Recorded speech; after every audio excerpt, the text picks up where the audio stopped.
মহাভারতের কথা।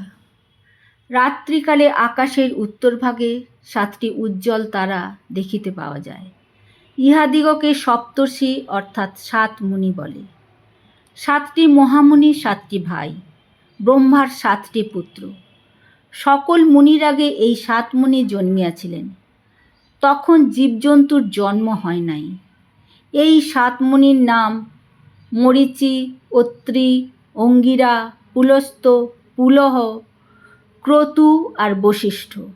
বশিষ্ঠের পুত্র শক্তি, শক্তির পুত্র পরাশর, পরাশরের পুত্র মহামুনি ব্যাস। ব্যাসদেবের মৃত্যু নাই। বিশ্ব সংসারে কোনো বিষয়ই তাহার অজানা নাই। যাহা কিছু হইয়াছে, যাহা কিছু হইতেছে আর যাহা কিছু হইবে সকলই তিনি জানেন। সাধারণ মানুষের চক্ষু আছে, তথাপি তাহারা অন্ধের ন্যায় কাজ করে।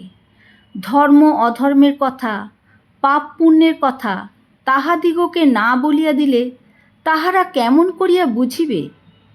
ইহাদের কথা ভাবিয়া ব্যাসদেবের বড়ই দয়া হইল।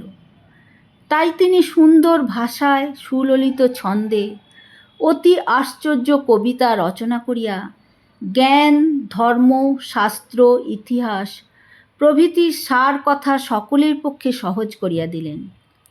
এই সকল কবিতা রচনা করিয়া ব্যাসদেবের মনে এই চিন্তা হইল যে এখন কি করিয়া তাহার শিষ্যদিগের পক্ষে ইহা শিক্ষা করার সুবিধা হয়। ব্যাসের চিন্তার কথা জানিতে পারিয়া ব্রহ্মা তাহাকে সন্তুষ্ট করিবার জন্য এবং লোকের উপকারের নিমিত্ত তাহার নিকট আসিয়া উপস্থিত হইলেন। ব্রহ্মাকে দেখিবা মাত্র ব্যাস নিতান্ত আশ্চর্য এবং ব্যস্ত হইয়া তাহার বসিবার জন্য আসন দিয়া জোর হাতে তাহার নিকট দাঁড়াইয়া রহিলেন।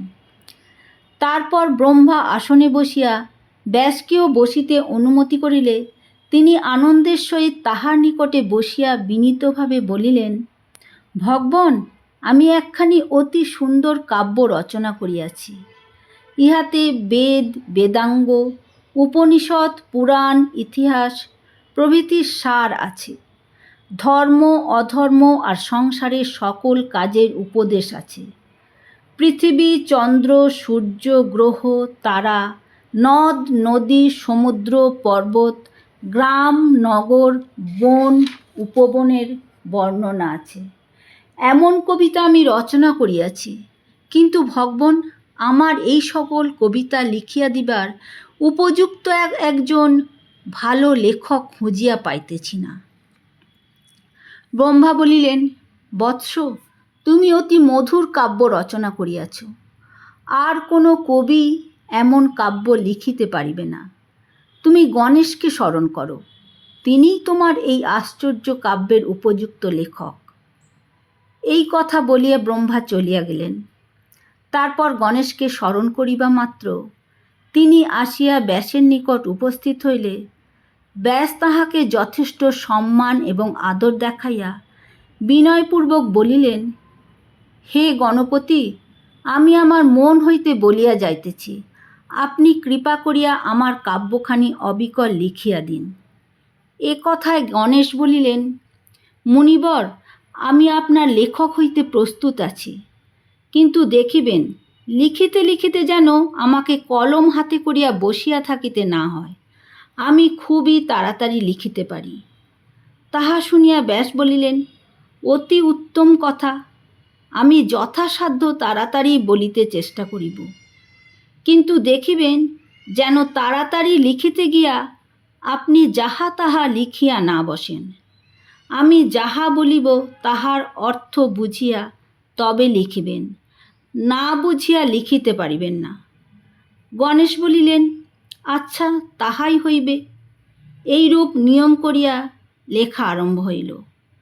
ব্যাস বড়ই বুদ্ধিমান লোক, তাই তিনি বলিয়াছেন, অর্থ বুঝিয়া তবে লিখিতে হইবে। সোজাসুজি লিখিয়া যাওয়ার কথা হইলে আর তিনি গণেশের সঙ্গে পারিয়া উঠিতেন না। গণেশের মতো লেখক ত্রিভুবনে নাই। তাহার কলমের কাছে ঝড় হার মানিয়া যায়। কবিতা রচনা করিয়া তাহার সঙ্গে সঙ্গে চলিবার শক্তি ব্যাসেরও ছিল কিনা সন্দেহ। কিন্তু ব্যাস অতি চমৎকার উপায়ে গণেশকে জব্দ করিলেন। এক একটি শ্লোক তিনি এমনি কঠিন করিয়া দিতে লাগিলেন যে তাহার অর্থ বুঝিতে গণেশ যে সর্বজ্ঞ তাহাকেও ভ্রুকুটি করিয়া ভাবনায় পড়িতে হয়। গণেশ যতক্ষণ ভাবেন ততক্ষণে ব্যাস বিস্তর শ্লোক রচনা করিয়া ফেলেন।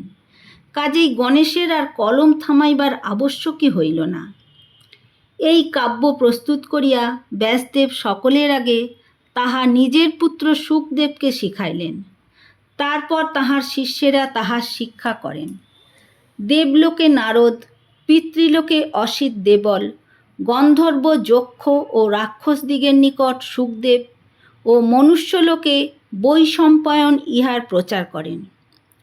দেবতারা এই পুস্তক আর চারি বেদ ওজন করিয়া দেখিয়াছিলেন যে চারিখানি বেদ অপেক্ষা ব্যাসের এই কাব্যই অধিক ভারী। এই জন্য এই কাব্যের নাম মহাভারত রাখা হইয়াছে।